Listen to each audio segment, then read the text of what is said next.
Meu querido, meu amado, agora que você sabe ler, poderá entender essas palavras. Imagina só, você poder conhecer hoje em dia a pessoa que escreveu essa dedicatória. Essa história de ir atrás de uma dedicatória, o que isso vai mudar na sua vida? Que Assim? esse livro tão bonito e triste seja uma recordação do nosso amor.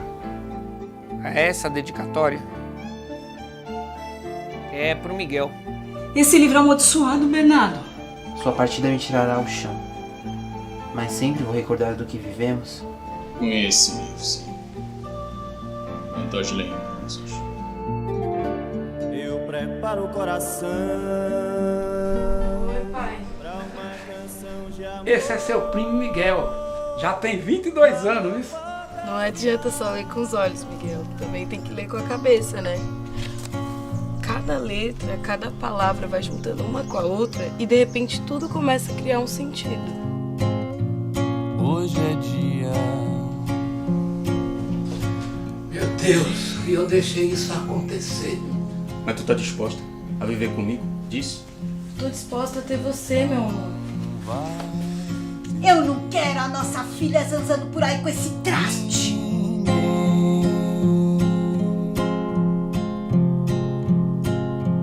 Corre, a vida passa e eu e você.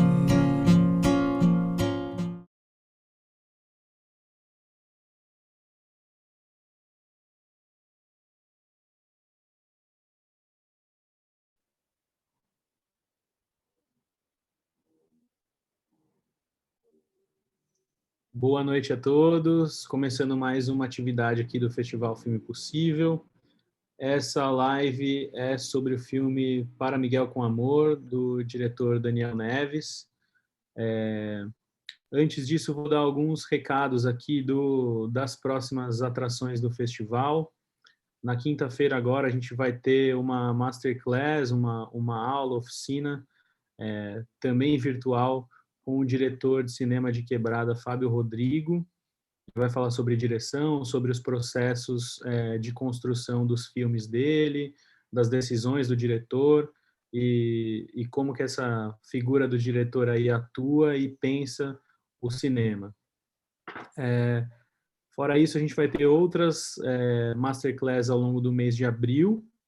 A gente tem uma live com a Dirley Queiroz também, que além de estar com um filme aqui no festival, vai falar um pouquinho também de processos coletivos de cinema e de processos de produção de filme de quebrada também. Vamos ter também ao longo do mês outros departamentos aqui representados, como a direção de arte, a fotografia e a finalização dos filmes. E é isso, fiquem ligados que a gente ainda tem bastante coisa aí para aproveitar. Espero que vocês tenham gostado do filme. Esse é um filme importante aqui para a cidade, a única produção de longa-metragem ficção feita em 2020, da Companhia Bueiro Aberto. A gente está aqui hoje com a Cecília Barroso, que é crítica de cinema do Coletivo Elviras. Eu vou ler um pouquinho da biografia dela para vocês saberem. A Cecília Barroso é jornalista e crítica de cinema. Em 2001, fundou o site Cenas de Cinema, onde é editora e redatora até os dias de hoje. Já fez parte da comissão de seleção do Curta Brasília, da retrospectiva do cinema brasileiro do Cinesesc e foi curadora internacional do Filmae, Festival de Cinema Móvel de Brasília. Participou de diversos festivais e mostras em júris oficiais e da crítica. E como debatedora e mediadora, ministrou cursos sobre crítica cinematográfica, história do cinema e diretores específicos, além de ter artigos publicados em periódicos e publicações. É integrante da Associação Brasileira de Críticos de Cinema, Abracine, e da Elviras, Coletivo de Mulheres Críticas de Cinema. Boa noite, Cecília. Agora falando um pouquinho do Daniel. O Daniel Neves é cineasta, escritor e pesquisador. É um dos fundadores da Companhia Bueiro Aberto, o grupo que faz produções independentes na periferia da cidade de Guarulhos, Grande São Paulo. Já produziu 50 obras participando nas mais variadas funções. Atua principalmente como diretor e roteirista. Idealizou o Zine Gueto Metragem, ganhador do PROAC 2017, que é um periódico que discute o atual cinema de quebrada no Brasil, com entrevistas, críticas e dicas.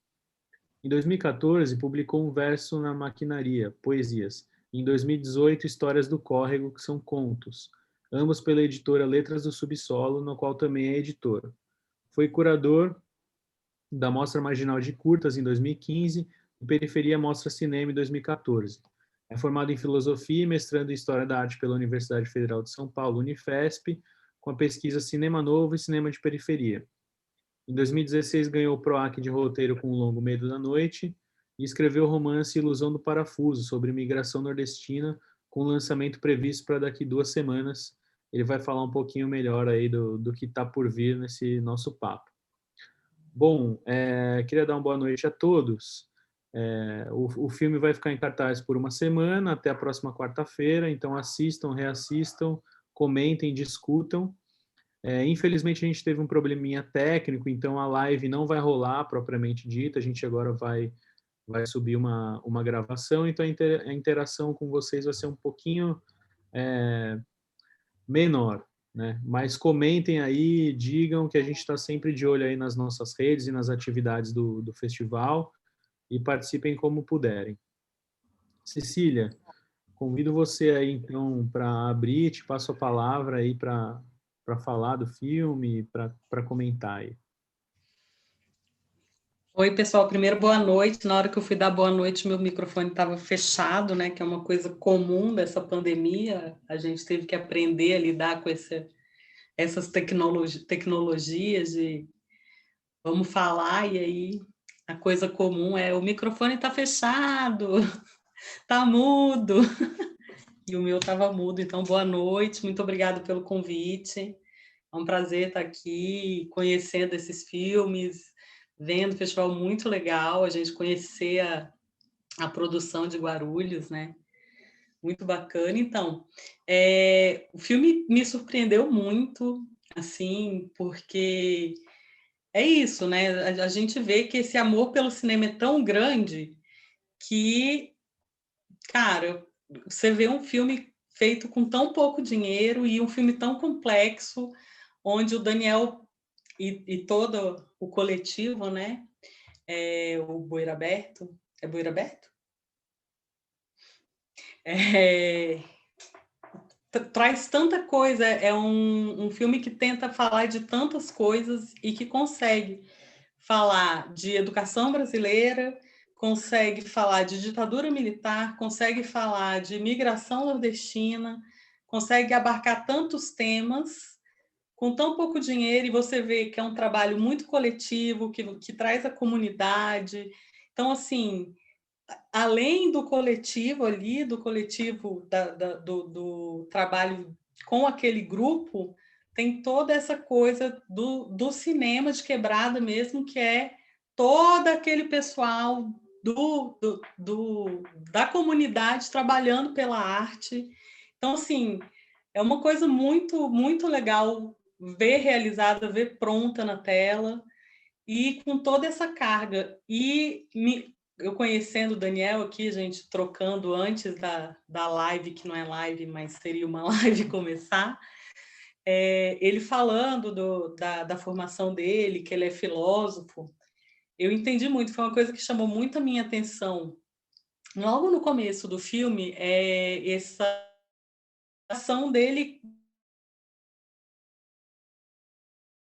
com a coisa da literatura, dos livros, dessa viagem, nessa troca de meios, né? Assim, que o cinema é uma arte que ela é muito aberta a outras artes, né?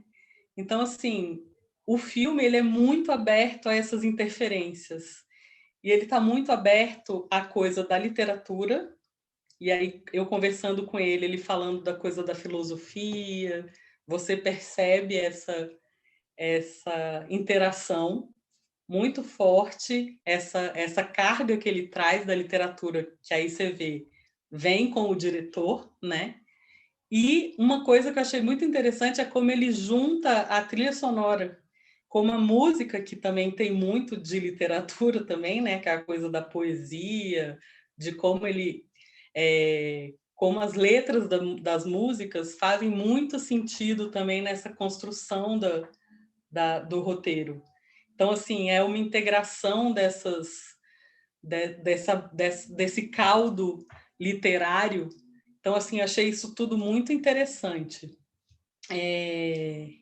Eu até queria que ele falasse sobre isso, sabe? Sobre esse monte de inferências literárias, musicais literárias e como é que foi essa coisa da trilha sonora. Ele já me falou que tem muito músico de Guarulhos mesmo, né? Mas como é que foi essa escolha? Como é que é isso mesmo? Se rola isso mesmo da percepção literária da música, ou se foi uma coisa da minha cabeça.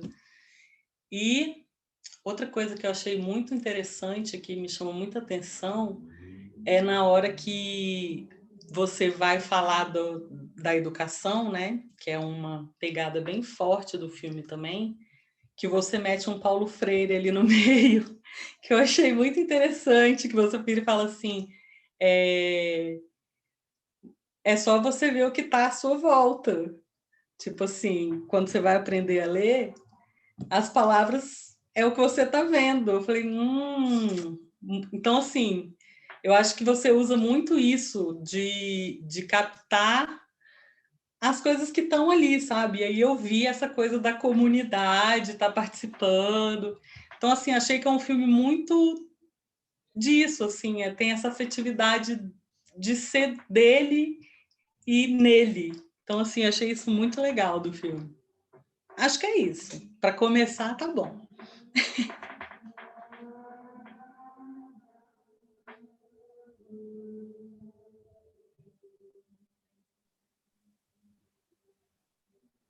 Me fala já. Boa noite a todos. Assim, muito feliz de estar tendo essa oportunidade, né, de falar sobre esse filme e dele estar sendo exibido, né, porque depois de tudo que a gente passou, a questão da distribuição é outra questão bem mais complicada também, né, que a gente fica nesse desafio, nesse dilema, né, porque acha que não, o filme está pronto e depois para ele ser distribuído, né. Fico muito feliz também com os comentários, né, que você fez, feliz por ter gostado do filme. Foi um processo, um parto, né, a gente estava até conversando esse filme, né. Eu acho que às vezes a criação artística ela é meio inexplicável, assim, né. Até essa coisa de ter esses temas, né, políticos, educacionais no filme. Eu sou professor, né, de profissão, né. Eu trabalho com educação de jovens e adultos, então eu já trago muito essa referência até no meu trabalho, né, de ter esse contato com o processo de alfabetização e com as dificuldades que a gente tem, né, e uma experiência própria também, né, que eu passei por isso. Então, a discussão filosófica, política, né, sempre está ali por trás, né, mas o processo que surge o filme, né, ele é muito intuitivo, né, então eu tive essa ideia desse filme quando eu fui no acervo. Eu já ia, né, no acervo e via os livros antigos, de repente via aquelas dedicatórias. Eu sempre gostei dos livros antigos por causa disso, né, até as marcas, a cor, o cheiro, né, e eu ficava viajando, assim, porque as dedicatórias elas são realmente histórias de vida, né, a pessoa dá o livro para outra ali. E aí eu encontrava cada dedicatória tão bonita, assim, né? Eu ficava pensando quando que isso foi dado, né? Assim, e por quais mãos esse livro passou, né? Porque às vezes livros de 50, 60 anos atrás, né, que vão de mão em mão até chegar nas minhas mãos, né? Então eu fiquei muito viajando nisso, assim, tipo, mano, como que dá essa curiosidade meio poética, né?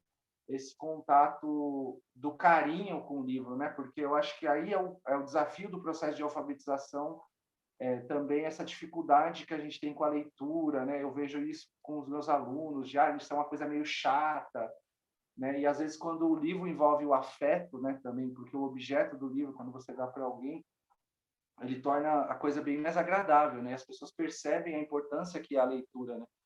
Então eu tive essa ideia de desvendar um pouco esse mistério, também eu levei o filme para os meus alunos, né? Também até para despertar, né? Quase um filme meio pedagógico, assim, despertar esse mistério, né? Essa magia. E aí, só que eu, assim, tive essa ideia e ficou ali matutando, eu não sabia de onde eu ia tirar essa história. E depois eu fui esse diálogo que eu tinha também com a poesia, né? Por ser escritor, então livro de literatura, então esse diálogo com as outras artes, né? Foi uma coisa que você comentou, acho que já estava ali, né? Meio presente. E aí foi quando eu tive uma ideia, assim, foi meio surreal, né? Um dia que eu estava assim, eu fui lavar o rosto assim no banheiro e a história veio inteira na minha cabeça, assim, do livro inteiro.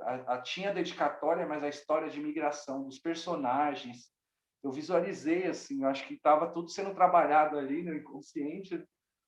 E aí vinha de uma referência da minha formação no meu bairro, né, de ser um bairro de nordestino. E aí a gente tem aí também uma literatura da oralidade, né, que eu chamo, né, que ela não é escrita, mas ela é também uma literatura, né, que são os causos e a contação de histórias diárias que eu sempre ouvia dos mais velhos que chegaram, todas as tretas, principalmente essas brigas de família, né, que o filme retrata, né, de ter pessoa que saiu fugida e essa coisa de relacionamentos familiares, né? Então, eram coisas que eu ouvia muito, assim, que acho que entrou como uma referência, né, dentro do processo.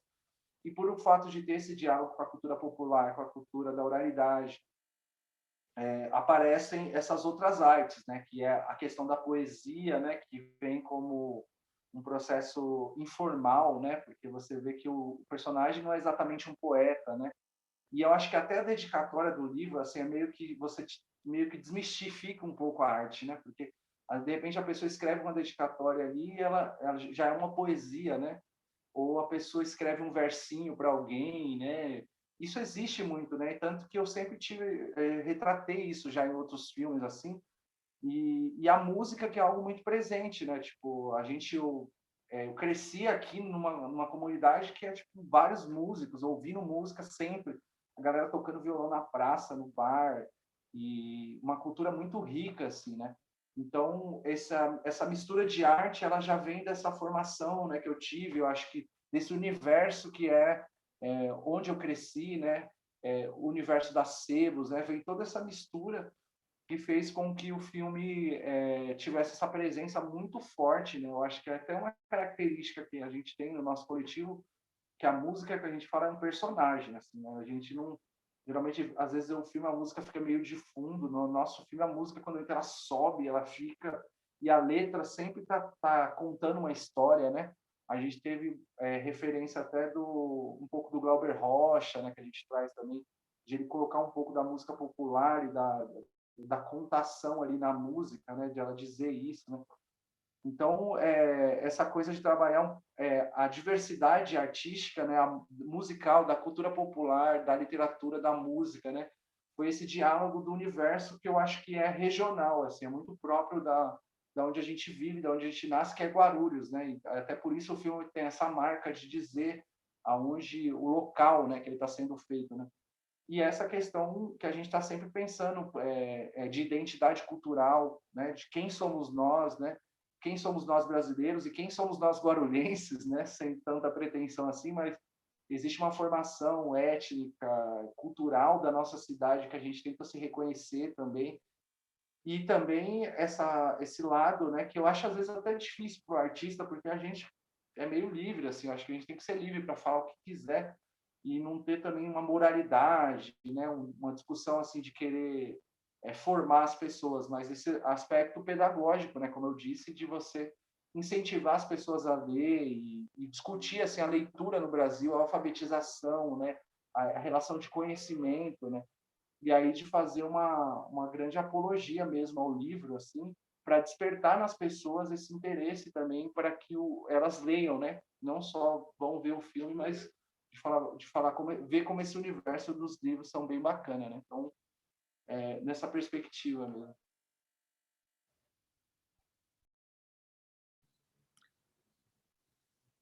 Pô, muito legal, Daniel. Eu queria... Essa relação da música estava muito já na minha cabeça, também queria muito perguntar para você como é que foi trabalhar essas trilhas assim, foi com artistas de Guarulhos ou você já pensou a cena numa música ou a música entrou depois? Como é que é esse processo de trabalho das músicas que vocês fazem? Né? É incrível assim, algumas coisas já estavam, né? Por exemplo, a maioria dos músicos são de Guarulhos, né? São músicos que a gente conhece, que a gente já convivia. E quando eu estava pensando no roteiro, eu já pensava assim em algumas coisas. Assim, é claro que a montagem ela vai te levando para caminhos e tal, né?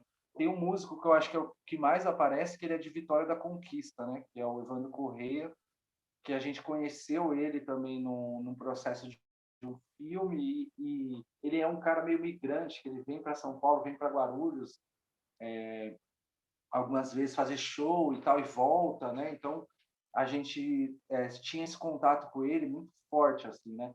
E as músicas dele, tanto que o filme faz uma homenagem a ele, né? Uma hora lá ela cita, né? Eu sou da Vitória da Conquista, terra de Evandro Corrêa, e ele coloca uma música do Evandro Corrêa no vinil, né? Então, esse elemento da música, a gente já tinha pensado ele como uma música que tivesse dentro da cena, né? Em alguns momentos, né? Acabou que não apareceu tanto isso, porque muitas cenas foram cortadas durante o processo. A gente gostaria de ter trabalhado até a música dentro mesmo, os personagens ouvindo a música, né? Essa era a ideia inicial do roteiro, assim. Mas de certa forma, quer dizer, a gente já tinha pensado uma coisa musical muito forte, assim, que é uma característica nossa.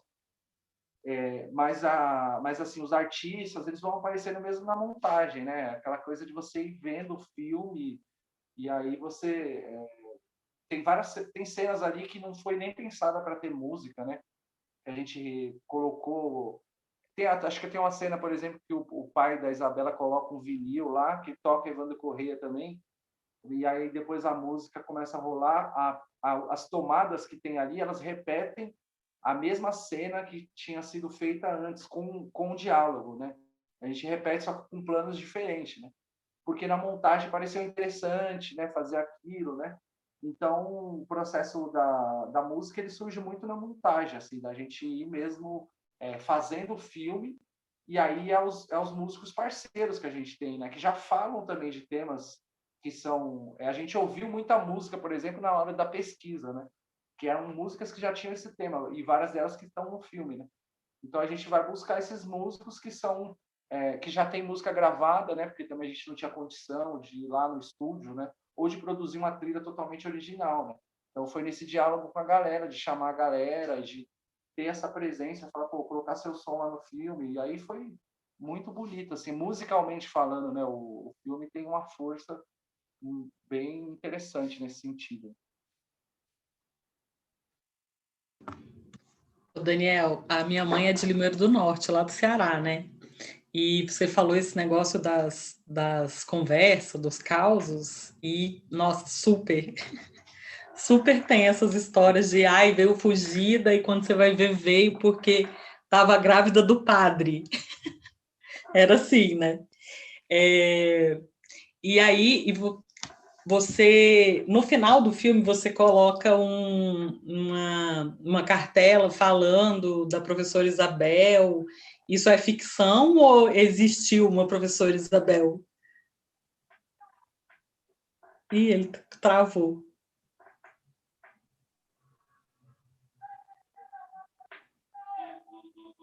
Travou aí, voltou agora. Você ouviu o que eu falei? Não, travou total. Mas você não ouviu nenhum pedaço? Repete a pergunta. Só que você falou da sua mãe, né? Do Ceará e tal, até essa parte. Então, eu estou falando que esses causos são super reais, assim, né? Mas aí eu estou falando que no seu filme você colocou uma cartela contando uma história de prosseguimento, assim, da vida da professora Isabel. É ficção isso ou existiu a professora Isabel? Não, olha só, isso é uma mistura, né? Eu brinco assim que esses causos, eles são eu estudo muito já, né? É quase uma pesquisa diária que eu faço. Embora é aquele estudo assim, eu estou conversando e maquinando, assim, né? Eu falo, pô, essas histórias aí... E a gente faz muito documentário, né? Então, assim, eu vejo assim, que os causos, eles têm dois lados. Até uma frase no filme que fala: toda história contada por alguém, ela perde um pouco da versão original e ganha da atual, né? Então, eu vejo que a galera, às vezes, são causos reais, só que, ao mesmo tempo, é reinventado, né? Você vê que, às vezes, é muito louco esse lado narrativo, assim, né? Aí, os caras, eles colocam, assim, as pessoas, assim, colocam elementos assim narrativos, né, de ponto de virada, né, e aí aconteceu isso, aconteceu aquilo, e tem várias coisas que são meio que inventadas e outras que são reais, né, e aí o real mistura com o inventado, e nesse filme tem um pouco disso, tanto que essa professora eu ouvi de um amigo, né, que é nordestino e tal, que inclusive atuou no filme, né, ele faz o cara da Sebo, inclusive foi ele que me encorajou, né, a fazer esse filme. E ele falava da avó dele, que vivia no Piauí, que era a dona Antônia Cruz. Está no filme como a Escola Antônia Cruz, né? Aparece uma narração em off que fala o nome dela, né? E aí ele conta essa história, né? Que ela alfabetizava o pessoal na comunidade, tinha essa relação de ter esse cuidado, né, com a alfabetização, né? De fazer a pessoa entender esse processo de uma maneira quase que mágica, assim, né? Muito cotidiana, né? Quebrando as barreiras da alfabetização, né? Então é uma história real, mas não é ao mesmo tempo, porque ela vivia lá no Piauí e tal, então ela não passou pela migração, os pais dela, no caso, e também essa história de amor já é outra história, né? Então, tipo assim, a história da professora vem da Antônia Cruz, a história de amor já vem de uma outra história que eu ouvi de uma senhora mesmo, que ela me contou, que é exatamente essa história que ela teve um primo que saiu fugido, e aí aconteceu essa mesma relação, né, da briga de família. Então, é uma mistura dessas histórias que são meio que reais, mas ao mesmo tempo, eu vou inventando também, muita coisa ali.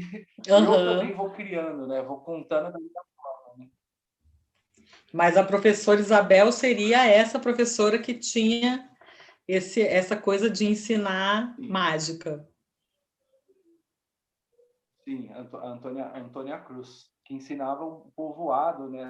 Tipo, de ensinar as pessoas pobres lá do interior do Piauí, né? E essa relação, acho que com o Paulo Freire também, essa forma de leitura, né? Que eu acho muito bonita também, né? De trazer a educação para um outro plano. É isso que eu falei, a mesma coisa do livro, né? Você entender o que a leitura do mundo, né? A leitura das coisas, o pensamento crítico.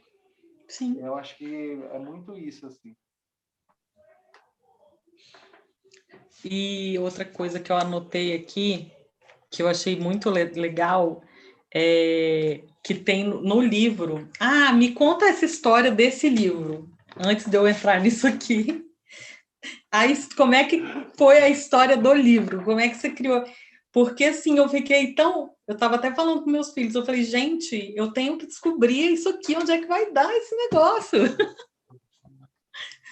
Me conta a história desse livro. Como é que foi que você chegou nisso? Esse livro, então muita gente questionou, falou assim, mas esse cara existiu e tal. E aí eu ficava brincando, né? Porque foi uma criação mesmo, né? É um livro, foi meio doido, assim, porque até na gravação a gente perdeu esse livro, né? Ele sumiu, assim, a gente estava gravando e depois cadê o livro? A gente fez outro livro, né? Uma outra cópia, e depois não antes acharam? de gravar, conseguimos achar ele de novo. Aí conseguimos achar. Perdido lá no lugar que a gente tinha ido gravar, né? Falei, mano, parece que as coisas meio que se misturam, assim, né? Mas aí eu queria falar um pouco disso também, né? Porque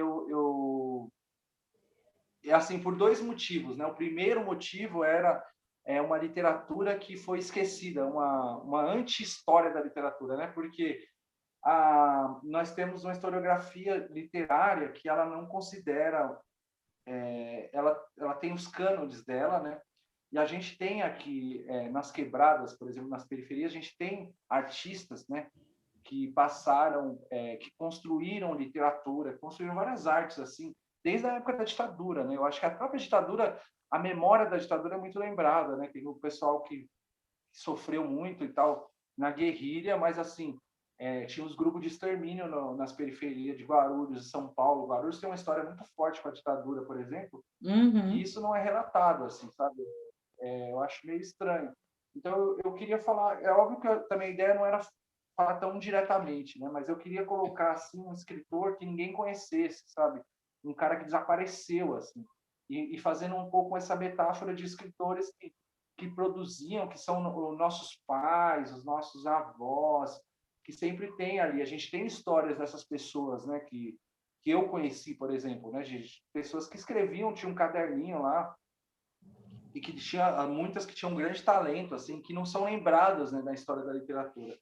E fazer essa crítica política, né? Porque tinha esse lado e essa coisa da crítica política, né? De falar como que essa época que a gente estava vivendo, né? Então, quando o filme começou a ser pensado foi em 2017, com tudo que a gente estava passando.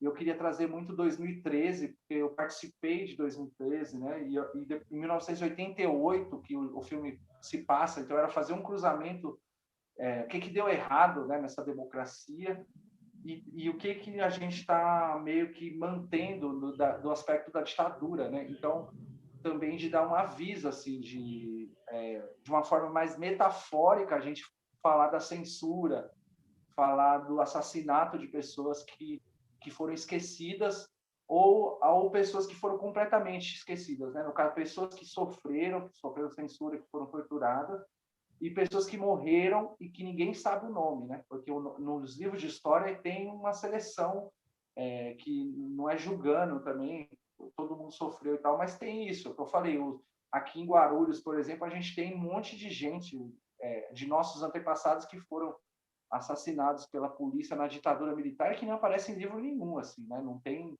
um interesse nem pelos grupos que foram oprimidos nessa época, né? Então tinha muito de fazer essa crítica e ao mesmo tempo alertar, né, porque sobre a censura, sobre como a arte está sendo atacada, né? Eu acho que super se pode julgar, assim, porque assim, claro, toda vida perdida é uma vida que se lamenta, mas existe sim esse privilégio até nessa hora, entendeu? Tipo, sempre na quebrada ou na periferia ou em qualquer lugar assim, se é esquecido e não se é lembrado e não se é mencionado, sabe? Tipo, então acho que eu assisti um filme esses dias, não sei se vocês viram, chama E Agora o Quê? Do Bernadette e do Safatli. E é isso, sacou? E é isso. A gente tem que pensar nisso mesmo, sacou? Porque é isso. E eu acho que existem muitos, assim. Eu vi um curta também de uma escritora, Adelaide... como é o nome do curta? Que fala justamente disso, da galera que a ditadura vetou e, tipo, acabou. Como se não tivesse existido, assim, com livros lançados, mais de um. Como se não tivesse existido na face da Terra, sabe? Então, assim, e quando eu vi a história, e eu acho isso muito legal no filme, porque é muita coisa, né? A gente vê de Ulisses Guimarães a protesto de 2013, né? Agora, a gente não sabia que ia vir coisa muito pior, né? Porque se falar de ditadura, veio um retrocesso muito pior, né? A gente chegou num ponto, tipo, muito pior do que estava quando o filme foi lançado. Eu acho, né? Acho que vocês acham também, né? Mas então, aí uma coisa que eu achei muito, muito legal no filme é quando aí já é o meu lado mais romântico, né? Falando, quando a professora Isabel, quando a Isabel vai ler para ele, e ela fala assim que é um livro que tenta contar a história de todas as pessoas, né? Que assim, é um livro que como é que fala? Que vai colocar na história... não vou lembrar as frases direito, mas é isso, assim, que é uma história que vai contar a história de todas as pessoas. E eu acho que é isso, assim, no final das contas, tudo que a gente vê, e tudo que a gente lê, e tudo que a gente escuta, no fundo é o que a gente é, né? A gente sempre vai ver na obra o que a gente entende do mundo, né? O que a gente vive do mundo, o que a gente conhece do mundo, como a gente entende. Então, assim, eu acho que o filme tem essa sensibilidade, e aí a gente volta de novo para essa coisa do Paulo Freire e para essa coisa da professora, como é o nome? Antônia, né? Antônia Cruz. Da Antônia Cruz. Antônia Cruz. Então, assim, eu acho que é uma coisa circular que é muito bacana, assim, que você conseguiu colocar no filme, sabe? Então, gosto. Parabéns por isso. Ô, Daniel, eu queria aproveitar o ensejo, cara, porque eu produzi um longa aí também que em Guarulhos e tal, e estava no festival, inclusive. E, cara, a gente fez uma puta pesquisa, assim, sobre a formação de Guarulhos, sobre a cidade de Guarulhos e como ela foi se configurando, assim, né? E tanto nesse filme quanto em outros projetos seus, você trabalha um eixo temático muito forte com a questão da migração, né? Principalmente migração nordestina e tal. E a gente, olhando a formação da cidade como um todo, ela passa muito fortemente por uma migração nordestina e mineira. E foi, para mim, me debruçando mais sobre essa pesquisa assim, do arquivo da cidade, dos livros já produzidos, né, vários professores aí que lançaram bons livros aí, como o professor Carlinhos. Cara, foi muito interessante porque eu acabei meio que descobrindo um pouco de como a minha família se formou, assim. Também não é uma questão de acaso, né? A família do meu pai ser nordestina, a família da minha mãe ser mineira, tem muito a ver com essa configuração que acabou rolando aqui na cidade, né? E aí, tipo, o filme também discute identidade, e eu acho que a busca dos cineastas e artistas de Guarulhos também é muito essa busca por identidade, né? Porque a gente de uma cidade que está à sombra de São Paulo, de uma cidade que é uma cidade muito dura e em vários aspectos, assim, e que tem poucos espaços públicos, poucos espaços de troca e de que possa florescer uma certa cultura, uma certa identificação com essa cidade. Eu acho que um dos grandes temas sempre vai ser como que a gente constrói essa nossa identidade, nossa identificação com a cidade, e como que a gente entende, de alguma forma, o que seria uma cultura guarulhense, uma identidade desse lugar também. Porque, apesar de tudo, a gente também é essencialmente nordestino, né? Eu sou a primeira geração nascida aqui em Guarulhos, a gente já vive também com outras influências, né, e tal. E como que a gente percebe esse novo caldo, assim, em que fomos formados, né? Então, eu acho muito interessante também esses assuntos que você traz no filme, que parece uma busca bem legítima, assim, dessa geração de artistas também que tá produzindo cultura agora, né? E aí queria que você comentasse como é que surgiu essa temática, ou por que o interesse na migração, e como que isso se desdobra nos seus outros trabalhos também. É uma discussão muito profunda, né? Assim, quando a gente coloca aqui Guarulhos, essa coisa é uma coisa histórica, né? De colocar Guarulhos como é uma cidade dormitório, né? E a gente ouve falar, até curioso porque eu estou participando de alguns festivais aí, sempre eu falo só de Guarulhos, o pessoal conhece o aeroporto. Sempre eu fui lá, passei por lá, né? Então não tem uma relação, o nome Guarulhos já remete, e aí tem um processo que vem desde a colonização, né? De ser um lugar meio de passagem aqui, né? Então, existe um estigma, né? Porque é isso. Até o filme que você mencionou, acho que é o Vai Guarulhos, né? Que que eu acho um filmaço, inclusive, eu assisti agora, né? Nossa, fiquei muito impressionado assim com essa discussão sobre essa coisa, né? O pessoal, tem um cara que fala, né? O pessoal vai em São Paulo, né? São Paulo não dá mais, vem para Guarulhos, né? Que foi o que aconteceu com a minha família também. Foi assim que eu vim parar aqui, né? Nessa cidade. E aí, quando você pensa em fazer cinema mesmo, quando a gente começou a fazer cinema, já tinha um olhar assim, vamos para São Paulo, né? Tipo, tanto que o primeiro filme que a gente faz, a maioria dos entrevistados é tudo de São Paulo. É um filme para discutir a democracia no Brasil e tal, vamos discutir lá com a galera de São Paulo e sempre com esse olhar, né? Porque de fato, né?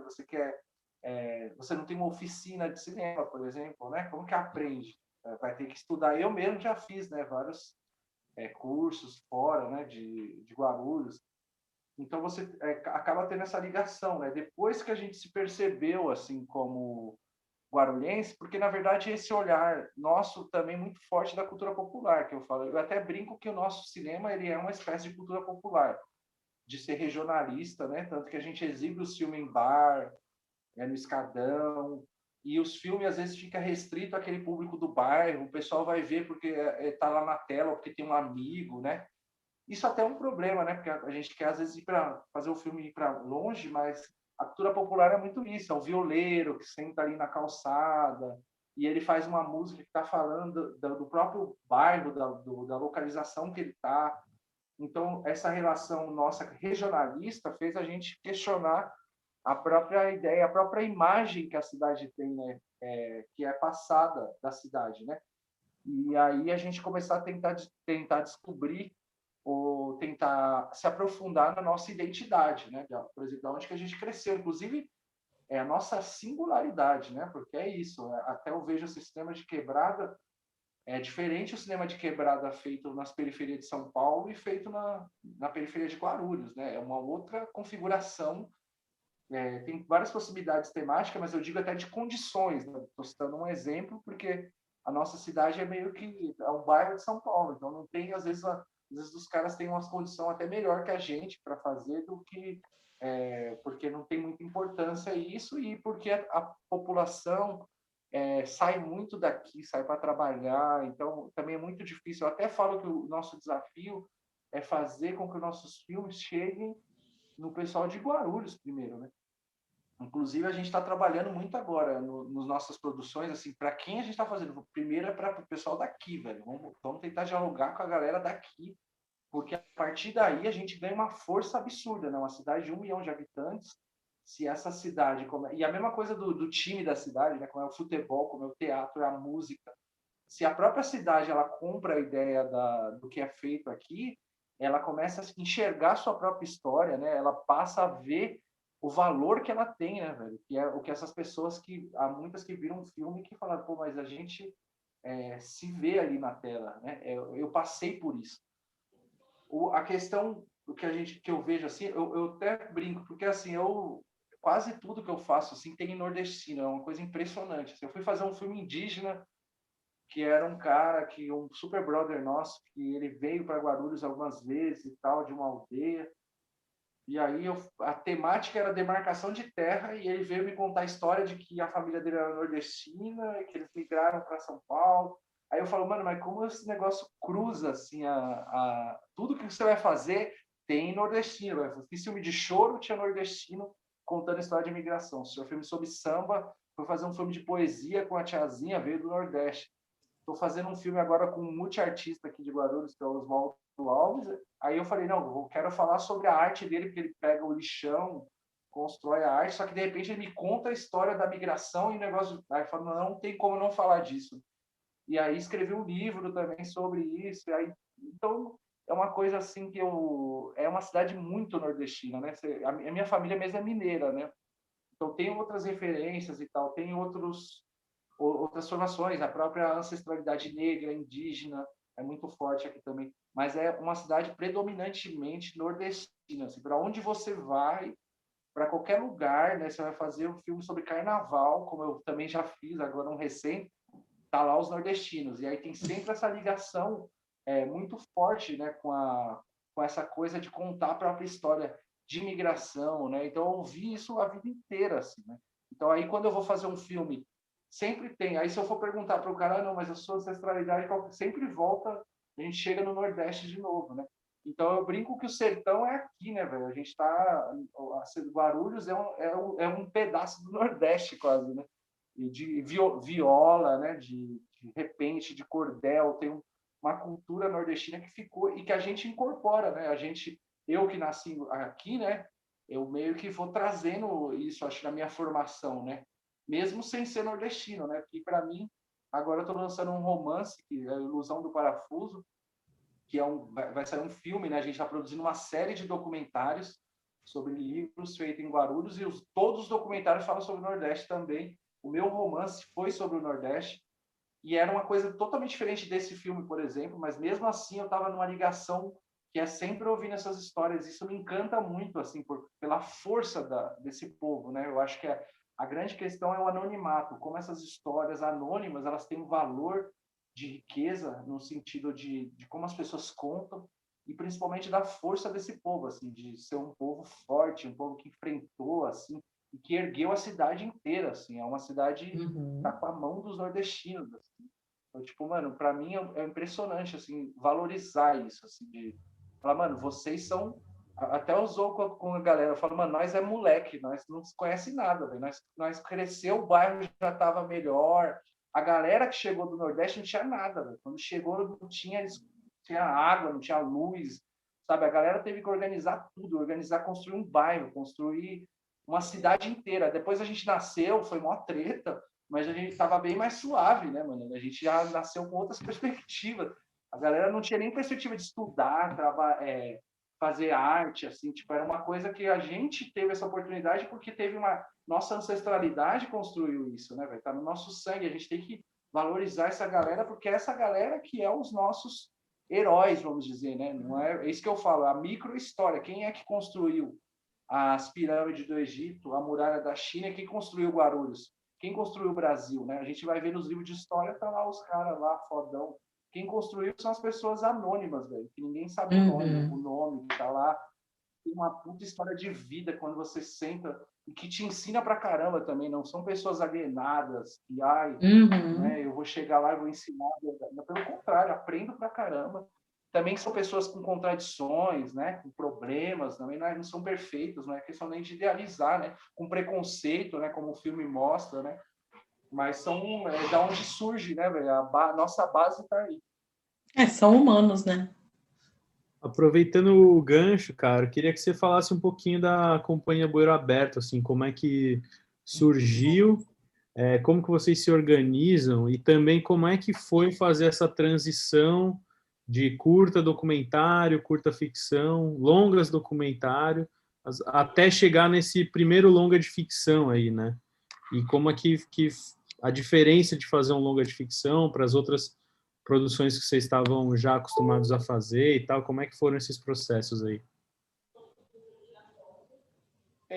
A Companhia Bueiro Aberto começou com um processo que a gente brinca assim, o cinema novo, ele falava uma câmera na cabeça, uma ideia na cabeça, uma câmera na mão, né? E a gente era uma câmera na cabeça e uma ideia na mão, porque a gente não tinha câmera, né? Então, assim, o que a gente tinha? A gente tinha um olhar para o nosso bairro, que era um olhar, o olho câmera, né? Que o Vertov falava. A gente saía, a gente olhava a molecada, olhava a paisagem, e a gente começou a surgir esse interesse na nossa cabeça ali. Assim. Putz, mano, imagina filmar isso. A gente não tinha câmera. É por isso que eu falo, a gente só tinha na mão a ideia. Na cabeça, a gente tinha câmera, que a gente pensava uma fotografia e tal. Então, quando surgiu, a gente estava ligado ao movimento social, né? A gente surge relacionado com as lutas políticas e de movimento social, de questionamento do governo, inclusive numa época que era um governo bem diferente desse, tal, progressista, mas que para a periferia também o bagulho já era louco, né? E aí a gente tinha essa coisa assim, mano, de começar a ver filme, né? Porque a gente começou a ver filmes de filmes alternativos, né, de Godard, filme do Glauber, filme do Eisenstein, depois o cinema de quebrada que a gente conheceu, né, que eu acho que foi um divisor de águas, que a gente via filmes assim, falava, pô, a gente queria fazer um cinema diferente do cinema da indústria, né? E aí a gente conhece o cinema do Violência, que é um filme de 2009, que fala dos coletivos, e a gente falou, pô, tem galera na quebrada produzindo, putz, a gente tem que... Porque pra gente era uma coisa meio inalcançável.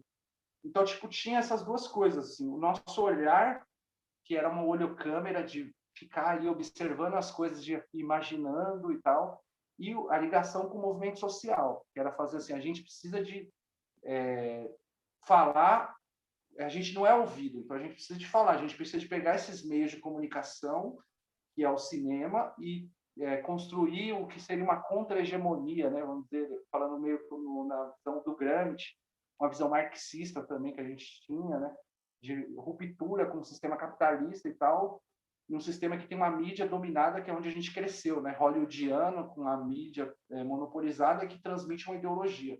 Então surge aí essa ideia, velho, precisamos de falar dos problemas, nossos problemas sociais, precisamos de falar da nossa cultura, da nossa identidade, para conscientizar as pessoas para transformar a sociedade. Que eu acho assim, essa ideia inicial não é... Hoje mudou um pouco, assim, né? Porque depois você vai querendo fazer outras coisas também. Você sai dessa carga, né, mano? Eu preciso de falar de política o tempo todo, né? Só que, tanto que quando a gente começa a produzir filme, nunca passou pela nossa cabeça a ideia de viver de cinema ou de ganhar dinheiro com o cinema. Tipo assim, mano, o cara quando vai no movimento de moradia ou movimento contra a violência policial, nós estamos... É a revolução, né? Para nós era isso. Tipo, nós vamos enfrentar o Estado, velho. Não tem essa de indústria de cinema. Ah, não, vamos viver, vamos ser roteirista, vamos ganhar prêmio em festival. Não, velho, nós estamos fazendo aqui guerra e os caras estão atirando em nós e nós precisamos de contrapor a isso, velho. E como que o movimento social se organiza? A galera se reunir junto, se organizar e ir para o arregaço. Não, vamos produzir, vamos fazer com grana, esse negócio de grana, vixe, mano, nem passava pela cabeça. Tipo. E daí que veio os primeiros filmes que a gente não tinha preocupação nenhuma. Você vai fazer filme com edital? A gente nem quer edital. Né? Nossa, isso aqui é filme de guerrilha, é filme de ir pro arregaço e ir para cima dos caras que nós queremos transformar. Esses filmes eles têm que chegar nas pessoas para tomar o Estado e acabar com o capitalismo. Meio que isso. Tanto que a gente começa o primeiro filme filmando em junho de 2013, porque nós estava lá em junho de 2013. Nós estava lá, nós fomos presos, né? Nós fomos na apanhão da polícia. Então a gente sofreu todas essas coisas e a gente já se organizava dentro de um movimento de enfrentamento. Então para a gente não fazia... O cinema era um movimento social mesmo. Assim. Nesse sentido que surge a companhia e começa a se articular uma coisa comunitária, né? Aquela galera se juntar ali na comunidade para fazer como faz outras coisas, né? Também não tinha separação. O artista não é, vou fazer um filme sobre a política e tá tudo bem. Não, a gente já está no front, né? Aí depois a gente vai fazer filme também, né? Mas não é só fazer filme, né? A gente está no front, lá enfrentando o sistema. E aí por isso que eu acho que foi uma grande força essa ideia de começar a fazer de forma independente, né? De falar assim, mano, vamos para o arregaço e mesmo sem grana, né, tal, nós vai fazer. Depois as coisas foram mudando, né, velho? Porque você começa a fazer cinema, você começa a ver que você quer falar, que nem eu falei, você quer falar de outras coisas, né? Você começa também a querer viver disso, então começou a ter uma mudança e você começa a ver que essa coisa muito politizada enche o saco também às vezes, né? Que às vezes você quer falar, pô, eu quero fazer um filme que nem eu fiz sobre uma tiazinha que escreve poesia, sabe? Onde que eu vou enfiar o marxismo aí no meio, sabe? A luta de classe. Eu tenho que ficar despejando isso o tempo todo, né, velho? Então, tipo, encheu o saco uma hora, né? Então a gente começou a pensar a relação com a política de outra maneira, né? Mas acho que mantendo essa coisa comunitária, sempre assim, como que a nossa comunidade cresceu? Mano, a galera se ajudava. Como que a galera... Era mutirão para fazer a rua, era mutirão para fazer o conjunto habitacional. Às vezes a galera abria a rua, abria o beco junto. Aí tem o time de várzea da quebrada, tem a quadra de samba que a galera... Então o cinema vai ser a mesma coisa. Nós vai juntar a galera que é aqui do bairro, ou de vários bairros, se articular, e um ajudando o outro, e a gente vai construindo os filmes assim, né, mano? E aí, claro, a partir daí a gente começou a pensar, pô, nós precisamos de ganhar edital, fazer filme com dinheiro, construir... esse que eu falei, né, de também viver de cinema, porque a gente viu, pô, quero estudar, quero fazer isso como uma forma de expressão também, né, do meu sentimento, não é só para mim ficar conscientizando as pessoas. Eu quero falar da vida existencial, fazer filme experimental. Eu não preciso de ficar nessa pilha, né, política. Então a gente largou um pouco disso, embora o coletivo é heterogêneo, né, mas eu enxergo um pouco essa ideia e começou a construir esses filmes de forma mais mantendo essa ideia comunitária, né? Então foi por isso que a gente fez mais de 50 filmes, né, mano? A maioria sobre cultura popular, porque também a gente estava cansado de falar de violência. A gente viu que essa é uma imagem interessante para um certo sistema político e social que falava, não, você é da periferia, você tem que fazer filmes sobre violência policial. Eu falava, mano, a gente também não é só isso, a gente quer fazer filmes sobre pessoas que fazem coisas boas. Não é falando que a periferia é bonitinha e tudo, mas também tem coisas que são boas, que a gente cresceu, memórias legais que a gente pode contar, né?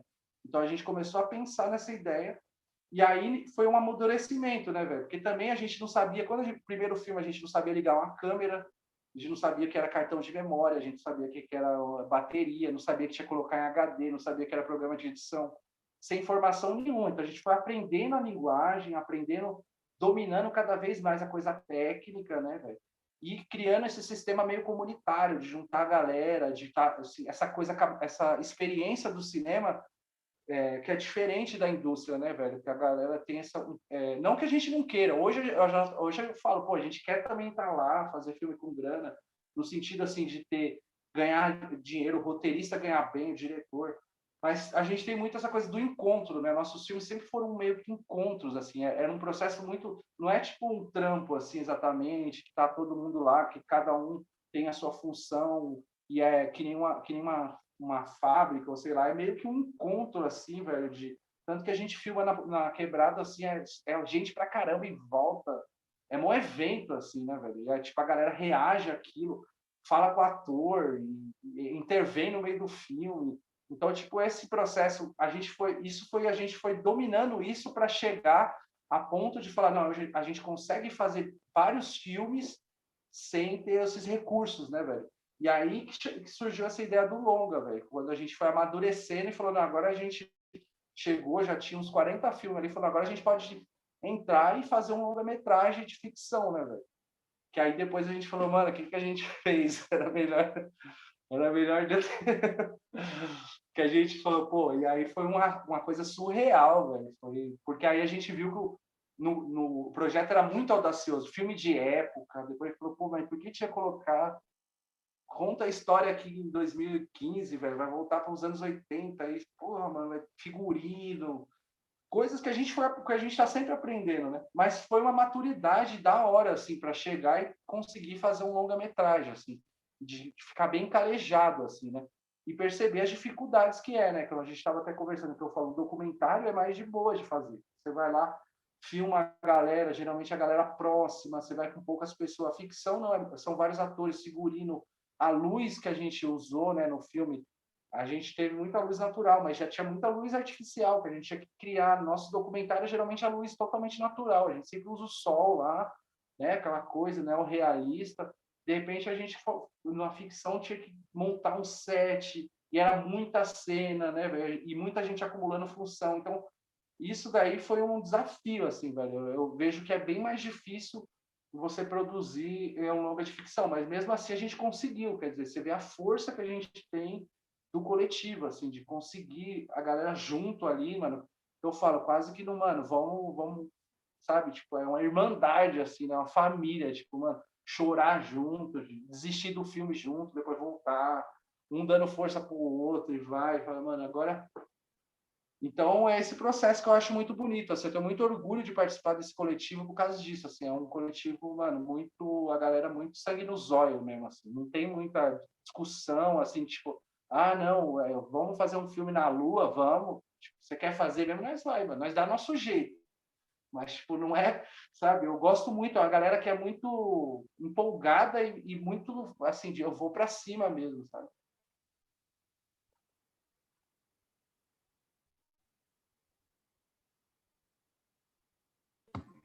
Eu queria fazer uma pergunta técnica. Acho que tem a ver com essa coisa talvez um pouco com a dificuldade de luz, de repente, de figurino, de arte, ou pode ter sido uma escolha mesmo. Mas por que você opta pela mudança de PB e cores, às vezes? Porque, assim, o sépia eu entendo que é a alternância temporal, né? Mas por que às vezes você coloca o PB? Velho, eu nem sei muito, assim, é muito intuitivo, assim, eu tava, até isso aí uma coisa, assim, do meu irmão, né, meu irmão, ele é videomaker, e ele tava editando o filme, mostrava para ele, e ele ficava falando, tanto que a cor do filme, né, vocês perceberem que é uma cor muito forte, muito da cor foi na pós-produção, né, e aí ele trazia um pouco essa coisa de viajar um pouco nas cores, né? E de falar, mano, ver como é que fica isso, assim. Então não foi uma escolha assim, se eu falasse, tem horas no filme que sim, que é meio que para falar assim, voltou, né? Um flashback. Mas foi uma coisa muito intuitiva, assim, né? Teve esse lado um pouco de experimentando, assim, tipo, mano, coloca uma cor preto e branco, aí, ficou legal, tipo, às vezes não tem mesmo. Você fala, mas qual é o sentido de ter? Mano, não sei, velho. Gostei disso, velho. Coloca aí. Então teve. Se eu falasse o contrário, né, quisesse explicar, eu estaria mentindo, assim. Não, só para saber mesmo.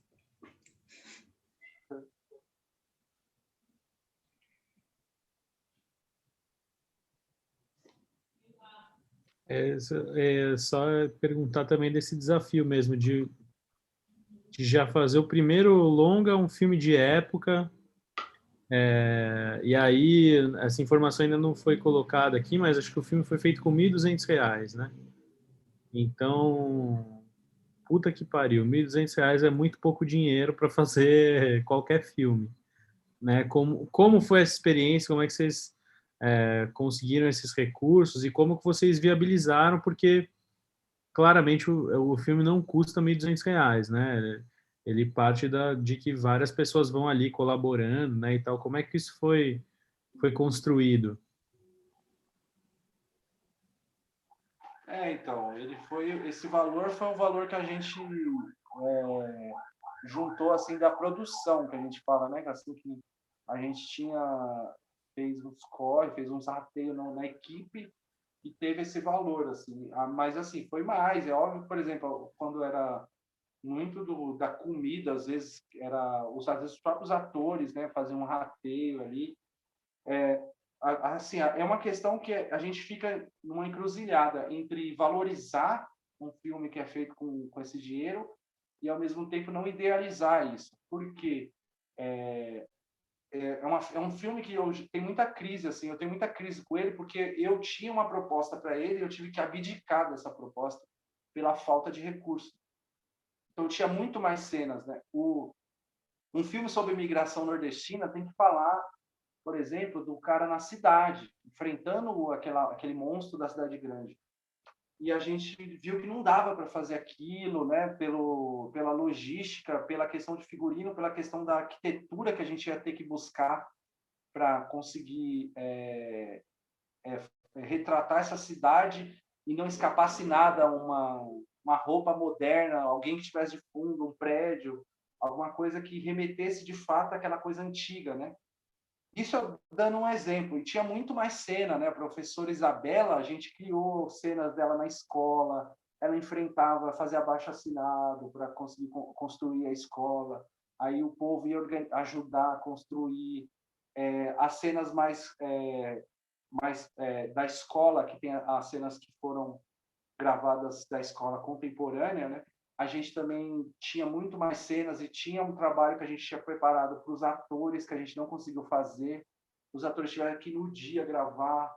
E aí isso daí a gente vê que foi prejudicado. Eu acho assim, eu vejo quando eu olho o filme hoje, eu vejo várias coisas que a gente teve que, no sentido de qualidade, assim, né? A gente fala, pô, dava para ter melhorado algumas coisas de fotografia, de atuação, que eu acho que às vezes peca um pouco, assim, pela falta de condição, e isso para a gente não é orgulho, né? Tipo, falar, mano, a gente queria ter feito várias outras coisas que não deu para fazer. Então, tipo assim, mano, não é bonito também a gente ficar idealizando. Tanto que eu falei, o próximo filme, se for fazer um longa, tem que ser com mais recurso, né? Não dá para fazer mais desse jeito. Foi legal, foi bacana, mas para a gente chegar no que a gente quer mesmo, assim, claro que o filme sempre muda e tudo, a gente vai ter que romper com algumas coisas que a gente fez nesse filme mesmo, né? A gente teve que abdicar. Então, nesse sentido, eu acho que foi... Eu tenho essa crítica, assim, que a gente não é da hora, assim, mas tipo, a gente precisa de recursos de política pública, aquele mesmo papo dos infernos, né, velho? Mas principalmente também outras formas de financiamento que o cinema tem que buscar, porque não dá para ficar nesse perrengue a vida inteira, velho. A gente acaba que a nossa criação é muito parecida na indústria, o cara é limitado porque tem o dinheiro, os caras querem ganhar dinheiro, então o roteiro tem que responder. Aí você vai fazendo independência e fala, não, eu sou livre, mas você não pode fazer o que você quer porque não tem dinheiro para fazer. Então, tipo assim, existe uma limitação aí também, né? Mas é isso. Por outro lado, é essa coisa dessa força que eu mencionei, né? Então, a gente teve essa grana que, basicamente, ela pagou alimentação, né? Que a gente teve, ou problemas, às vezes, que tinha com equipamento, que a gente ia buscar. Esse dinheiro pagou meio que isso. O processo de despesa do filme, como um todo, foram vários profissionais envolvidos, pessoas que eram da comunidade, né, que a gente gravou, das comunidades que foram em vários bairros, que nos ajudaram, né, velho? Então, por exemplo, teve brother lá, que o cara falava, mano, eu vou ser o motorista do filme, velho. E o cara lá pegava o carro dele, saía de manhã, buscava todos os atores, levava, buscava, levava, e depois ele voltava lá no final da gravação para fazer o mesmo corre e falar, a gente, mano, não, vamos pagar gasolina, não precisa de pagar gasolina não, velho, nós estamos juntos, vamos fazer aí. Aí ia gravar na casa de um amigo, a mãe dele, e falava, mano, não quero saber vocês não vão comprar nada, vieram para minha casa aqui, tá me visitando, eu vou preparar um almoço aqui para todo mundo e tal, tipo, virava uma pessoa ali que dava todo o alicerce, né, velho, preparava a casa, assim, era um negócio de louco, a gente precisava, pessoas que cederam roupas, né, velho, que falava, pô, eu vou ceder, pessoas que não participaram do filme, né, que estão lá nos agradecimentos, tipo, mano, eu tenho roupa aqui, vou te dar, ou maquiagem, né, a gente tem pessoa que tem um amigo que vai fazer maquiagem. Então, tipo, com certeza, que nem você falou, custou muito mais, porque teve uma mão de obra que participou do filme, que é uma mão de obra, assim, que fez de graça mesmo, né, essa coisa de amizade mesmo, né, de falar, pô, tô precisando disso, a pessoa falou, não, eu vou te ajudar, mano, até no processo do roteiro, né, quando eu comecei a fazer a pesquisa que eu falei do mano que fez a sebo, né, aquela sebo, inclusive, ela é uma sebo cenográfica, né, porque a gente tentou gravar algumas sebos, a gente não tinha liberdade muito, tinha uma dificuldade para conseguir dialogar, às vezes, com os donos de alguma sebo, e a gente tinha um brother lá, ele falou, mano, ele que falou, velho, nossa, eu tenho 1 milhão de livros lá, velho, tem um lugar, pela ideia que você tá falando, você não quer montar a sebo lá, o cara foi, tipo, mano, não participava em nada do filme, passou 2 dias com nós lá, montando a sebo, cada detalhe com os livros, colocando em vários lugares, vinil, né, que ele tinha um acervo lá na casa dele, a gente foi gravar lá. Então foi muito isso, velho, essa coisa da galera ajudando, assim, né, velho, um pessoal que fortaleceu pra caramba, assim, o filme, né, e que depois, quando viu, ficou, assim, muito feliz, assim, de ter participado, né? Então isso eu acho que é um valor do caramba, assim, humaniza, né, o processo do cinema, fortalece pra caramba pra gente continuar, assim, né? E foi por causa dessas pessoas, né, que a gente conseguiu fazer, velho, ter o mínimo, porque como foi várias diárias, né, foi um processo longo que demorou, né? Então, se a gente não tivesse esse mínimo, acho que a gente nem teria conseguido fazer, pelo menos garantir o básico ali para a coisa funcionar, né? Que é a parada que eu falei da comunidade mesmo, do cinema de comunidade, né? Que é muito legal, é muito foda. Sim. E como é que foi o processo com os atores, assim? O processo foi desafiador, né, velho? A gente tentou trabalhar com o método, principalmente, eu acho que é uma tendência que nós, na Boeira, a gente tem de trabalhar com o método Meisner, né? E com uma linhagem mais de Stanislavski. E essa coisa do ator viver a cena, né? E eu diria naturalista, né? Então você está ali, o ator meio que ele some no personagem, né? Tanto que a gente... isso foi muito louco, porque, por exemplo, o personagem que fez o nordestino, que fez o Miguel, ele não é nordestino, né? E muitas pessoas falavam, mas ele não, ele é nordestino porque ele conseguiu, né, chegar num resultado bem interessante de sotaque, né?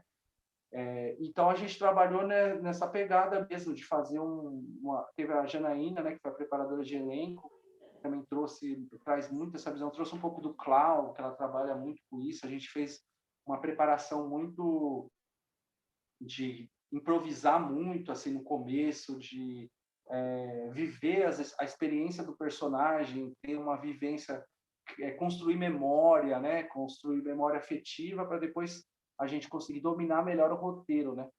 E aí foi bem interessante, mas é isso, a gente não tinha... Eu fiquei depois conversando com ela, né? Como que a gente faz esse processo de atuação sem a grana, né? Porque acho que na fotografia é mais de boa, assim, de se virar um pouco do que na atuação, né? Porque quando você precisa do ator muito ser o personagem, as cenas eram muito, como era muita cena, então a gente deixou tudo muito marcado, né? Tinha que gravar tal hora e tal, então a gente não abriu muito para o improviso, por exemplo, né? Os atores tinham que seguir o texto, e teve um processo de improviso no começo, mas na hora de gravar tinha que seguir o texto, seguir as marcações, né? Tinha que ser uma coisa bem detalhadinha. E depois eu fiquei me questionando sobre isso, né? Se a gente não traria, por exemplo, uma linha que seria uma linha mais brechtiana, né? Que o pessoal fala, do distanciamento do ator, de trazer mais o ator para a cena do que o personagem, né? De não ser a coisa tão naturalista, de abrir um pouco mais para a improvisação.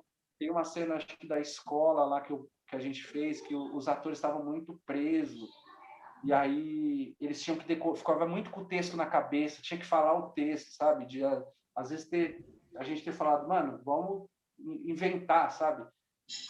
Deixar os atores criarem no set, né? Eu acho que foi uma coisa que eu acho que é um aprendizado para a gente talvez fazer um pouco diferente nessa perspectiva de fazer sem recurso, né?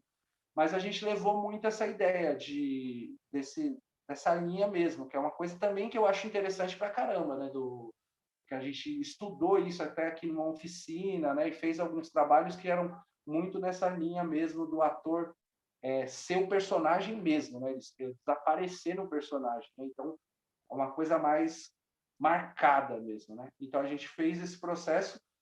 O que foi muito complicado foi exatamente o fato de que não tinha muita diária de ensaio, então isso prejudicou demais, assim. A gente teve que cortar mais ou menos de 15 a 20 cenas do filme, porque não tinha tempo para ensaiar essas cenas, então isso cortou a narrativa assim, de uma maneira brutal. Então essa dificuldade de agenda com os atores foi muito complicado mesmo, assim, a gente sofreu muito. Teve um processo que aconteceu que a Elizabeth, que fez a Isabela, ela ficou grávida no meio do processo de ensaio do filme, e aí a gente tinha que correr contra o tempo, porque a barriga dela começou a crescer, e a gente falou, mano, depois não vai dar mais, né? E aí o processo da gravidez, então a gente tinha que gravar rápido, né? Tinha que ser no começo. Então a gente teve que acelerar o processo, né? Isso foi um desafio, assim, né? Eu até brinco com ela hoje, que eu falo, sua filha, que é uma filha linda, né? Que nasceu, a filha dela, eu falo, mano, ela já atuou no primeiro, ela já, dentro da barriga, ela já estava fazendo cinema, essa daí já nasceu, né? E que foi assim, é isso, né, velho? A vida vai nascendo no meio do filme. Isso não foi, né? Não vejo isso jamais como uma coisa que, não, prejudicou o filme, né? Ou, nossa, foi um empecilho para gravar. É isso, porque a gente vive o cinema e a coisa acontece. Mas a gente teve que lidar com esse desafio também, né? Tipo, como que no processo a gente teve que esconder um pouco a barriga dela, porque estava crescendo e tal. Mas foram várias coisas que foram acontecendo, assim, né? Que eu acho que a gente acabou... não, isso que eu falei, faltou um pouco a gente sentiu que faltou ter um trabalho mais detalhado com os atores, assim, e a gente não teve como ter isso, assim, foi impossível pela agenda, por todo o processo que estava acontecendo, que a gente conseguisse reunir tantos atores e conseguir fazer um processo mais longo, mais demorado. A gente não teve esse tempo, assim. Então teve que se virar. E eu acho que conseguiam, assim, ter um resultado bacana. Eu tenho muito orgulho de todos os atores que trabalharam nesse filme. Foram verdadeiros guerreiros, assim. Cada pessoa ali que atuou, nossa, mergulhou no personagem e conseguiu fazer uma coisa que, assim, tocou demais, assim, o público, né? Quando o filme foi exibido. Então eu acho que ficou muito bonito, assim. Mas é isso, é um desafio, é uma coisa que a gente tenta repensar, assim, de falar, pô, mano, vamos, de repente, trabalhar, deixar os atores criarem mais. Eu acho que eles ficaram um pouco presos pela falta de tempo. Então, eu acho que é uma coisa que a gente tenta até pensar mais no futuro. Assim.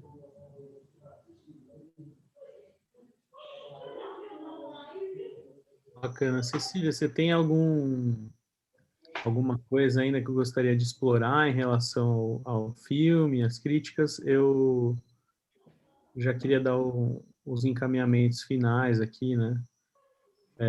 Não, acho que é isso. Só uma última pergunta para o Daniel. Você acha que toda dedicatória de livro é triste? Não, tem, porque o filme tem um lado, você vê, por exemplo, o filme ele tinha o final do filme era extremamente trágico, né? Não que não tem um pouco disso, mas a gente mudou o final no meio do filme, porque o pessoal da equipe do filme, que é isso que eu falo de um cinema mais coletivo, né? O pessoal começava a falar no meio do processo, falar, pô, mas, nossa, precisava de ir lá reencontrar. O que deu? A gente precisava de dar um final mais feliz mesmo. A galera colocou essa ideia de trazer, né? E porque eu tinha um pouco disso. Porque uma das referências do filme era a poesia romântica, né? O romantismo lá do século XIX e tal, que é uma coisa que eu sempre li muito, e aquela coisa daquele amor escondido, né? Você vê que o personagem do filme, ele é meio aquele poeta romântico, platônico, né? Que tem medo de viver o amor e tal, não consegue conversar ali com quem ele gosta, né? Então, o filme traz um pouco essa memória da poesia romântica, uma referência do filme, tanto que eu acho que tem uma hora que o personagem fala, né? A saga dos poetas românticos, né? Para amar tem que sofrer, tipo, é quase uma condição, né? E aí a gente trouxe esse elemento, de fato, para a relação de amor, e como muitas dedicatórias envolvem amor, é esse elemento um pouco trágico, né? Até eu brinco também, no começo do filme, o personagem ele fala que estava lendo o Édipo Rei, a tragédia grega era um outro elemento tanto que tem uma espécie de incesto no filme. Então a gente também foi buscar referência na tragédia grega, que tem um elemento popular muito forte de histórias trágicas, né? Então, tipo, por isso que o elemento da dedicatória apareceu de uma maneira que meio que isso, né, velho? De ser uma coisa meio triste, né? Mas com certeza não, assim, eu acho que as dedicatórias eu encontro dedicatórias, assim, eu tenho muitos livros com dedicatórias e são muito bacanas, assim, véio, de tudo, assim. E quanto mais simples, mais me encanta, né? Com aquela mensagem de uma pessoa ali que às vezes não domina tanto a palavra, ela tenta escrever. Nossa, é muito bonito isso, assim.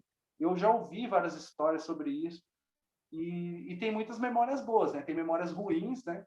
Que ficaram ali, mas que não, né? Não E você deixa certo, mas tem... você joga no sebo, então, as memórias ruins ou essas dedicatórias, mais ou menos, assim, para ver se elas encontram outras pessoas aí depois, é isso? Tem um pouco disso, né? O livro vai passando de mão em mão, né? Você vai lendo, você vai... Pô, será que deu certo isso daqui, né? Será que não deu? Quando é uma história de amor, né? Mas tem dedicatórias que você faz para várias pessoas, né? E geralmente elas estão relacionadas com a história do livro. Por exemplo, a dedicatória que me inspirou era isso, né? Era uma pessoa que ela falava, né? Que era a solidão e tal, que ela tinha era os 100 anos de solidão do Gabriel Garcia Marques, né? Então ela relacionava um pouco a questão da solidão do livro com a relação que ela tinha com a pessoa, que a pessoa tirou ela da solidão. E eu vejo isso muito em vários livros, assim, como isso se relaciona, né? Mas são histórias bonitas, assim, tem muitas histórias que são bonitas e outras que não são tão bonitas, né? Eu acho que meio que relativo, né? Mas o filme tinha essas referências de trazer um pouco esse elemento trágico, né? Depois a gente falou, pô, eles podiam se reencontrar depois, né? Isabela, o Miguel. Mas tinha que ir falando, pô, já deu certo pra Joana e pro Bernardo, mano. Então, a gente... Tá bom, mantém já tá focando bom, na já tá tragédia. bom. Já tem muita Já tá felicidade. Já foi meio que isso, assim, né? O recurso narrativo. As histórias trágicas, elas são...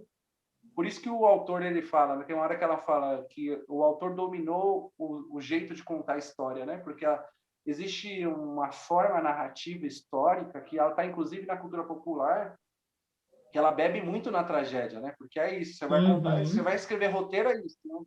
Ah, não, o cara tá lá, tá dando tudo certo na vida dele, não tem história. Tem que começar a dar, né? Tem que começar a dar coisa errada, né? Começar a ter problema, conflito, né? Para a gente criar, né? Desde Aristóteles, né? Para criar o drama mesmo, tem que ter problema, né? Então, as narrativas trazem muito isso, assim, né?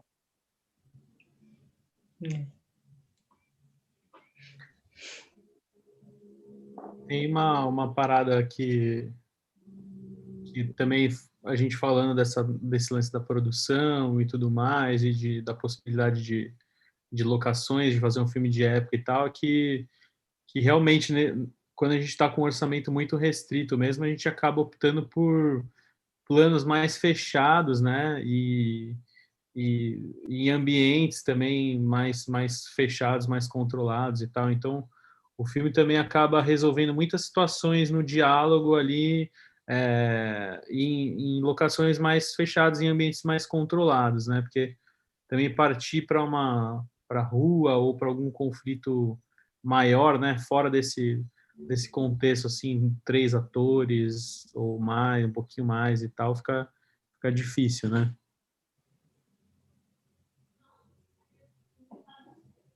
Sim, sim. A gente falou um pouco disso, que a gente tentou trazer um pouco para as locações internas, porque a gente queria ter uma qualidade de fotografia, que a gente estava tendo dificuldade em alguns filmes que a gente fazia externo. Então a gente falou, pô, a câmera está um pouco mais no tripé, porque a nossa câmera sempre foi meio doida, assim, de sair rodando, né? Falou, vamos tentar deixar construir. A gente queria também uma fotografia que fosse parecida com um quadro de fotografia antigo, assim, aquela coisa bem composta, assim, né, com os elementos, colocar uns elementos na frente da câmera, né? Então tinha um pouco isso, assim, de ir para locações que fossem um pouco mais internas, porque aí que a questão é muita cena, né, velho? Talvez se a gente, eu falo, se a gente tivesse sido mais louco, seria interessante também, né? Mas é que a gente tem que fazer as coisas muito planejadas. Nós temos uma perspectiva no nosso coletivo que é o plano fechado como uma escolha narrativa, né? Isso já e o plano detalhe, né? Porque a gente fala no nome do coletivo, chama Companhia Boeira Aberta, então é como se você tirasse de baixo, né? O que estava escondido, né? Então uma metáfora que a gente usa muito forte é isso. Por exemplo, você está andando no centro da cidade, né? Você tem uma multidão de pessoas ali, aí você filma no plano aberto, você tem várias pessoas, né? O nosso coletivo, ele tem uma coisa que é retrato do anônimo, né? Pegar a pessoa que ela tá, que as histórias que não são contadas, né? As histórias que estão ocultas. E a gente tem essa ideia de que para entrar no anonimato a gente precisa do plano fechado. Então é isso, é você pegar um personagem que está ali entre várias pessoas e você entrar no universo dele, né? Você entrar. Por isso também as locações mais fechadas, que são coisas mais. Os nossos documentários são assim também, mais pessoais, né? A gente geralmente a gente não é muito aquela coisa geral de pegar às vezes o cara na comunidade e tal. É justamente o cara tá na comunidade, a gente encurtar, entrar dentro do universo dele, de um pequeno universo que é aquela vida dele ali escondida, você tirar coisas que são de toda a humanidade, né? E a gente entende que o plano fechado ele faz, para nós ele tem essa função, né? Ele adentra, ele vai lá é o detalhe, né? Você pegar uma locação e você picotar ela ali no plano dos detalhes, você constrói um universo muito poético e muito interior ali daquela pessoa, né? Você adentra o anônimo, né? Então, por isso que a nossa escolha de plano fechado também é uma escolha narrativa, né? Óbvio que nesse filme a gente tinha, por exemplo, a cena de que eles se relacionam lá, né? A gente falou, não dá para fazer essa cena a gente não tinha essa condição de fazer uma cena em plano aberto, tinha que ser ele beijando o ombro dela, então pega um detalhe, pega os pés, né? E eu acho que também tem esse elemento que o plano fechado favorece a questão de produção, né? Ele tem, fora o áudio também, quando você capta o plano fechado, o microfone tem muito mais tranquilidade para captar o áudio. Então as duas coisas vão meio que se moldando, né? A gente relaciona muito com o cinema novo por causa disso, né? O cinema novo tinha aquela coisa da câmera na mão, mas era uma escolha estética de liberdade artística, mas era uma escolha de produção também, né? De você ter uma ideia e já sair e gravar, né? Então tem a produção, a estética se mistura, assim como um conteúdo, né? Tipo, a forma, o conteúdo e a produção, a logística, a cozinha do cinema meio que se relacionam, né? Que é tipo o Eisenstein, que fazia plano curto e cortava por uma escolha de perspectiva estética, por uma escolha política de conscientização e porque também os negativos era curto mesmo, não tinha negativo grande para fazer plano, né? Então a condição de produção também, então as coisas meio que se misturam aí, né? Nesse sentido. Sim. Tudo se comunica e converge, né? Galera, foi muito bom o papo com vocês. Para quem ainda não assistiu o filme, vai ficar em cartaz até a próxima quarta-feira. Assistam, que vale muito a pena acompanhar essa produção. E todas as produções da Companhia Bueiro Aberto estão lá no canal do YouTube deles. Acompanhem o festival. Agradeço a Cecília, agradeço ao Daniel, agradeço ao grande mestre Bisorão, que está aí comandando as lives e que foi um dos atores aí do filme. Um grande abraço, um abraço para a Gabi aí da produção e até o próximo encontro. Valeu! Vocês queriam deixar algum recado final? Tchau, gente. Prazer participar com vocês. Parabéns, Daniel. Parabéns para o Bueiro Aberto também. Continuem aí na batalha. O caminho é esse aí mesmo. Mais 50 filmes, mais 100, 150, com dinheiro, com mais dinheiro. E é isso, gente. Sucesso para o festival. Gostei muito de participar. E é isso. Um abraço. E fiquem bem, fiquem seguros aí. Tomara que esse negócio acabe logo. Eu queria agradecer, né, o pessoal do festival, a Cecília, muito prazer estar conhecendo, né, ter essa troca. Acho muito louco, a gente também busca muito isso de fazer esse intercâmbio, né, com a galera que não é daqui, até para que essa ideia de Guarulhos também não ficar num bairrismo, né, que a gente...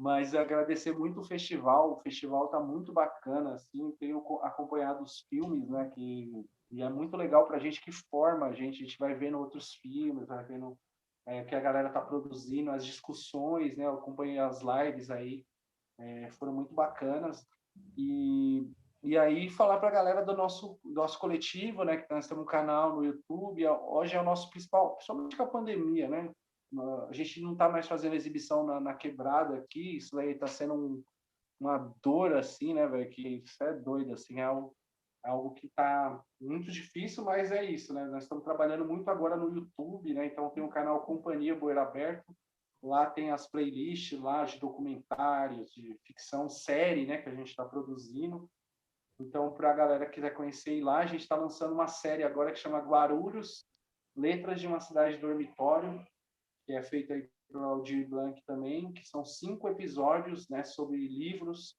sobre memória, sobre identidade, sobre migração, essas coisas, meio que continua essa mesma discussão desse filme aí, né? E tá bem bacana também, aí você vê como a gente fazer com grana, a gente conseguiu comprar equipamento agora, melhorou a imagem, né, várias coisas que foi bem bacana de fazer esse processo, então vocês acompanhar aí, que agora nós estamos lançando um episódio a cada 2 semanas, sábado agora vai sair um episódio, depois vai sair outro, então, tipo, estamos bem firme nesse trampo do YouTube aí, então, para a galera visitar e conhecer mais o nosso trampo lá, que é bem amplo, uma diversidade, a gente trabalha com comédia, suspense, terror, tem documentário, Tem muita coisa lá bem bacana, assim, para vários gostos também. Muito bom. Continuem acompanhando aí o festival. Um grande abraço a todos, se cuidem, fiquem em casa, usem máscara se precisar sair, que não está fácil não, mas a gente vai sair dessa.